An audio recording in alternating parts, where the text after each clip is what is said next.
Hello नमस्कार, मैं अनिल सक्सेना कक्षा 12 की सिलेबस में डे 105 में है और जो चैप्टर है हमारा चल रहा है विद्युत चुंबकीय प्रेरण, उसके अंदर कुछ टॉपिक हमने पढ़ लिए। नेक्स्ट टॉपिक की बात करते हैं। हमारा जो टॉपिक चल रहा था वो अन्योन्य प्रेरण चल रहा था, जिसमें हमने अन्योन्य प्रेरण क्या होता है, अन्योन्य प्रेरक तब किसे कहते हैं, इससे संबंधित न्यूमेरिकल फैराडे लॉ इसमें अप्लाई करके ईएमएफ कैसे रिजल्ट निकाले जाते हैं, ये चीज़ हमने इसमें कर ली थी। अब इसमें एक बात और रह गई है लास्ट इस टॉपिक से संबंधित, वो है कि दो लंबी समाक्षीय परिनालिकाओं का अन्योन्य प्रेरकत्व, mutual inductance of two long coaxial solenoids. दो कोएक्सियल का मतलब है कि दो परिनालिकाएं हैं, परिनालिका आप पढ़ चुके हैं पहले। सॉलिडॉइड, दो सॉलिडॉइड है, दोनों एक ही अक्ष पे, दोनों की जो अक्ष है वो समान है, दोनों एक ही अक्ष पे लिपटी हुई है और दोनों का जो क्षेत्रफल है वो हम इसमें लेकर चलेंगे कि समान है।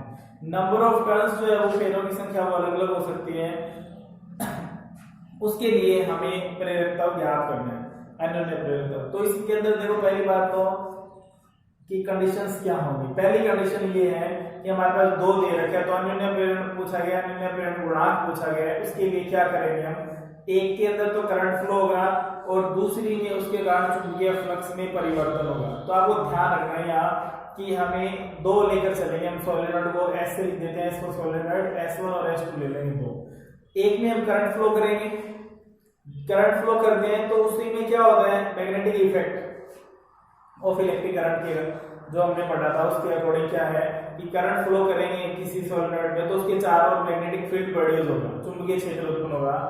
उस चुंबकीय क्षेत्र का जो प्रभाव है वो सोलेनॉइड S2 जो है परिनालिका उस पे जाएगा, वही उसके लिए क्या कहलाएगा, फ्लक्स कहलाएगा। तो हमें क्या करना है, हमें यहाँ अन्योन्य प्रेरकत्व M का मान ज्ञात करना है और हमें पता है फाई इज इक्वल टू क्या होता है, नॉर्मल वे में देखिए तो phi is equal to MI लिया था हमने, phi directly proportional to I, then phi is equal to MI, M is the constant which is called mutual inductance. अन्योन्य प्रेरण गुणांक या अन्योन्य प्रेरकत्व कहते हैं इसे। इसका मान निकालना है तो हम क्या करेंगे, इक्वेशन फाइंड आउट कर लेंगे जो किसमें रिलेशन शो करेगी, फाई और I में रिलेशन शो करेगी। तो LHS में फाई आ जाएगा, RHS में I आ जाएगा, इसके मल्टीप्लाई में I के मल्टीप्लाई में जो भी वैल्यू होगी वही किसको शो करेगी, वही M को शो करेगी, अन्योन्य प्रेरण गुणांक को शो करेगी। तो इसके लिए हमें क्या करना है, देखो उल्टा बता रहा हूं आपको, हमें फाई तक पहुंचना है। फाई किसमें होगा, फ्लक्स दूसरी परिनालिका में।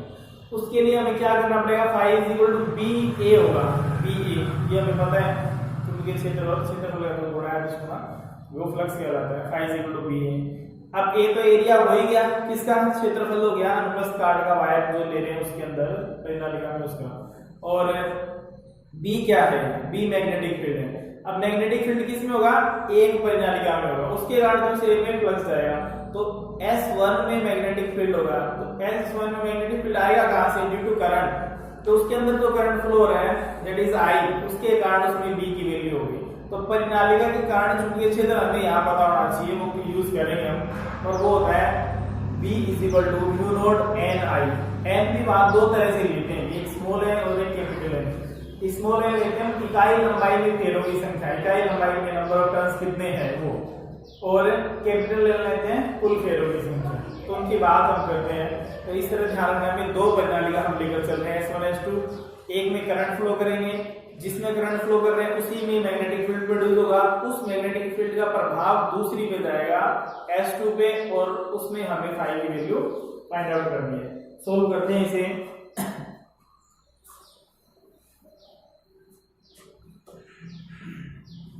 एक अपने पास ये परिनालिका है, इसको मान लेते हैं क्या है, ये S1 है, पहली परिनालिका। इसमें फेरों की संख्या N1 है, कैपिटल N। कैपिटल N का मतलब इसमें कुल फेरों की संख्या, कुल total number of turns in S1 solenoid. And area of wire, cross section of wire is capital A, length of solenoid is small n, ये हमें दिया गया है। कोएक्सियल है, एक ही अक्ष पे लिपटी गई है, तो इसका मतलब दूसरी जो परिनालिका है वो हम ऐसे एज्यूम कर सकते हैं, ये दूसरी परिणामी है।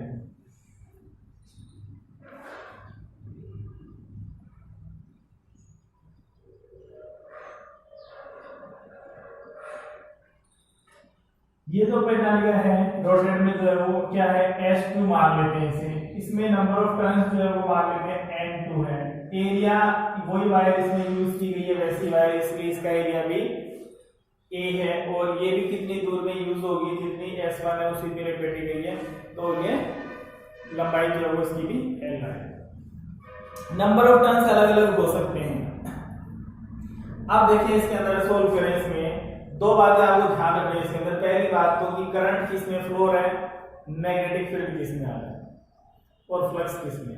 तो करंट फ्लो है इसके अंदर किसमें S1 में, ये बात आप ध्यान रखना आई।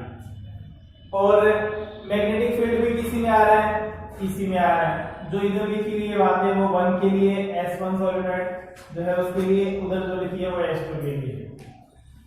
तो इसमें करंट फ्लो होगा, इसी में मैग्नेटिक फील्ड प्रोड्यूस होगा और उसके कारण फ्लक्स उसमें आएगा। तो हमें फ्लक्स तक पहुंचना है, वो बात हम बाद में करेंगे। सबसे पहली बात हम S1 लेकर चल रहे हैं। तो आपको इसके अंदर थ्योरी को कुछ नहीं लिखना है, केवल जो वैल्यूज एज्यूम किया हमने सिंबल्स उसके बारे में बताना है। क्या यूज किया है हमने, माना दो समाक्षीय परिणालिकाएं S1 और S2 है, इनका जो क्षेत्रफल है बस कार्ड का तार का क्षेत्रफल वो A है। नंबर ऑफ टर्न्स फेरों की संख्या S1 में N1 और S2 में N2 है और S1 में प्रवाहित की गई धारा I है।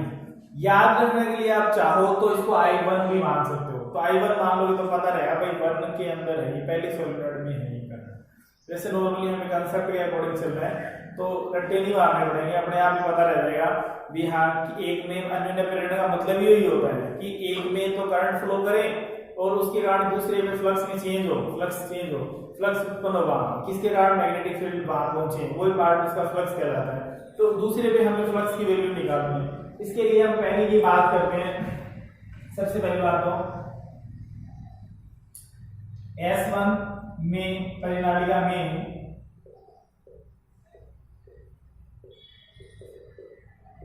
फेरों की संख्या कितनी है, N1 है। इसकी इकाई लंबाई में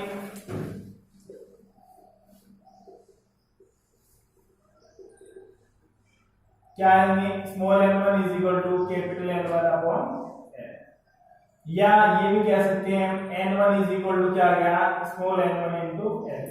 तो आपको ये ध्यान रखना है कि स्मॉल n का मतलब क्या है और कैपिटल N का मतलब क्या है। दोनों ही फॉर्म में हम इसको शो कर सकते हैं फॉर्मूला को, लेकिन फॉर्मूला चेंज हो जाता है। ये नहीं स्मॉल n की जगह कैपिटल लिख दो, ऐसा नहीं है। कैपिटल N क्या बता रहा है, टोटल नंबर ऑफ टर्न्स बता रहा है। स्मॉल n क्या बता रहा है, number of turns in per unit length, इकाई लंबाई में। N1 upon L that is equal to S capital N1 is equal to small n1 into L multiply कर दो। ये टोटल नंबर ऑफ टर्न्स जो है वो स्मॉल n की फॉर्म में भी व्यक्त किए जा सकते हैं। इस बात का हम यूज करेंगे। ऐसी बात इसमें N2 के लिए भी अप्लाई हो जाएगी, दो बार लिखने की जरूरत नहीं है। अब यहाँ इसको सोल्व करें। सबसे पहली बात तो कि धारा किसमें प्रवाहित हो रही है, S1 में, ठीक है। S1 में प्रवाहित धारा I के कारण उत्पन्न चुंबकीय क्षेत्र, आप इसको B लिख दो चाहे B1 लिख दो। ये मैंने आपको बताया कि अभी कि आप इसको अब तो अपने लिखने का तरीका है, जरूर नहीं बुक्स के अनुसार ही चले, कैसे भी लिख सकते हैं। इसको I1 और इसको B1 लिख सकते हो ताकि आपको पता रहे I1 भी S1 में करंट फ्लो है और B1 भी इस करंट के कारण S1 के चारों ओर ही मैग्नेटिक फील्ड प्रोड्यूस हो रहा है। तो B1 भी ले सकते हो, वरना आप ध्यान रखें कि फर्स्ट में करंट फ्लो है, फर्स्ट में मैग्नेटिक फील्ड प्रोड्यूस हो रहा है, उसका इफेक्ट किस पे जाएगा, सेकंड पे जाएगा। तो यहां से B इज इक्वल टू क्या देगा, म्यू नॉट एन आई। ये फॉर्मूला हमने डायरेक्ट यूज किया है, कहां से, ये हम पहले पढ़ चुके हैं चैप्टर में। तो B is equal to mu naught n I, इसका मतलब आ गया B is equal to mu naught N1 into I। इसे दे देंगे इक्वेशन फर्स्ट। अब इसको सोल्व करते हैं आगे। ये तो आ गई B की वैल्यू। अब हमें क्या निकालना है, फ्लक्स की वैल्यू निकालनी है हमें। फाई इज इक्वल टू क्या होता है, B इंटू ए होता है। फाई इज इक्वल टू अब यहाँ इसको कैपिटल एन की फॉर्म में भी लिख सकते हैं, कैपिटल एन की फॉर्म में, लेकिन इसके कारण जो फ्लक्स जाएगा वो किस पे जाएगा, इस पे H2 परिनालिका में जाएगा। तो यहां से H2 में flux phi is equal to क्या होता है, B इंटू ए। तो फ्लक्स जो है वो H2 में है, आप I2 लिख सकते हो, I को I1 लिख सकते हो, मैं लिख देता हूँ I1 ही ले लेते हैं, इसको I1 ही मान लो, गलती नहीं होगी। तो ये I2 क्या बता रहे हैं, H2 में फ्लक्स, B की वैल्यू पुट कर दो, I2 इज इक्वल टू, दूसरी बात, दूसरी जो H2 परिनालिका है उसमें भी नंबर ऑफ टर्न्स है, उसमें N2 है, उससे मल्टीप्लाई करते हैं। यदि H2 में फेरों की संख्या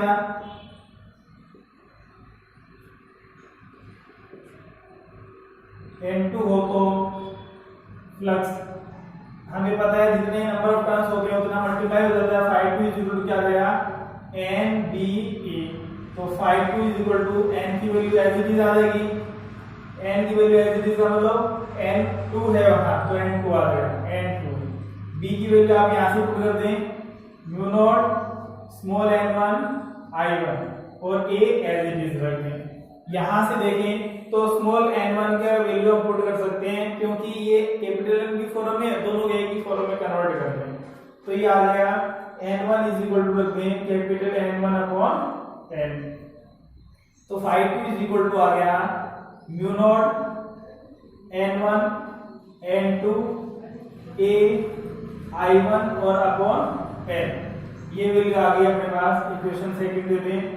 अब देखो यहां से phi is equal to I, phi is equal to M I होता है, तो ये इसमें भी फाई आ गया, एलएचएस में, आरएचएस में आई आ गया। तो उसके अलावा इसको कंपैरिजन कर लो। दूसरी बात, दूसरा तरीका कि आप वैल्यू पुट कर दो, हमें पता है कि m इज इक्वल टू क्या होता है, फाई अपॉन आई होता है, फाई की वैल्यू है ये पुट कर दो। दूसरा तरीका वही बात है, एक ही बात है, कैसे भी कर लें कि phi is equal to M I से तुलना करने पर,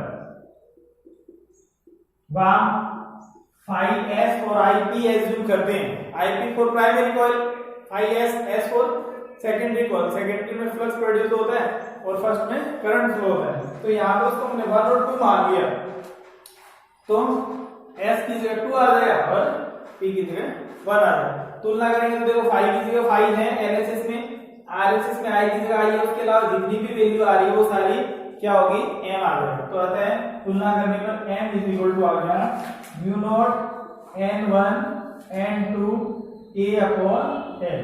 इसका मतलब ये जो फॉर्मूला है समीकरण नंबर 3, ये अनन्य प्रेरकत्व या अनन्य प्रेरण गुणांक को व्यक्त करती है। अब ये पूछ ले भाई अनन्य प्रेरण गुणांक का मान किसके लिए, दो लंबी समाक्षीय परिनालिकाओं के लिए, कोएक्सियल सोलेनॉइड्स जो ले रखे हमने, उनके लिए अगर पूछा जाए कि वो किस पे निर्भर करती है, तो नंबर ऑफ टर्न्स पे निर्भर करती है, एरिया पे डिपेंड करती है, area of cross section of wire, और लेंथ पे डिपेंड करती है, कितनी लेंथ की परिनालिका जो है वो ली गई है। इस तरह से ये अपना अनन्य प्रेरण का टॉपिक जो है वो कंप्लीट हो गया है।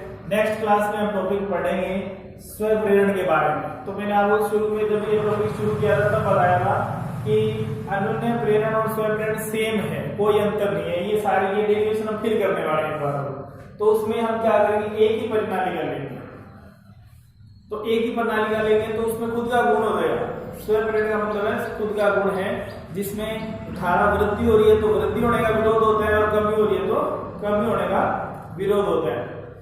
उसी तरह से स्वप्रेरकत्व याद करेंगे, यानी पूरा का पूरा डिटेल हम इसको दोबारा कॉपी करने वाले हैं, लेकिन उसके अंदर हम थोड़ा सा लैंग्वेज चेंज करेंगे, क्योंकि अनन्य प्रेरण दो जो परिनालिकाएं कहते हैं या दो कुंडलियां कहते हैं, उनका गुण है, और स्वप्रेरण एक अकेली सिंगल कुंडली गुण है। तो यहाँ जो 2 1 आ रहा है, एस पी आ रहा है, वो वहां नहीं आएगा, वहां केवल एक ही कॉइल होगी, उसी के अंदर करंट फ्लो होगा, उसमें मैग्नेटिक फील्ड प्रोड्यूस होगा, और उसी में ही ईएमएफ प्रोड्यूस होगा, उसी के फ्लक्स में चेंज होगा।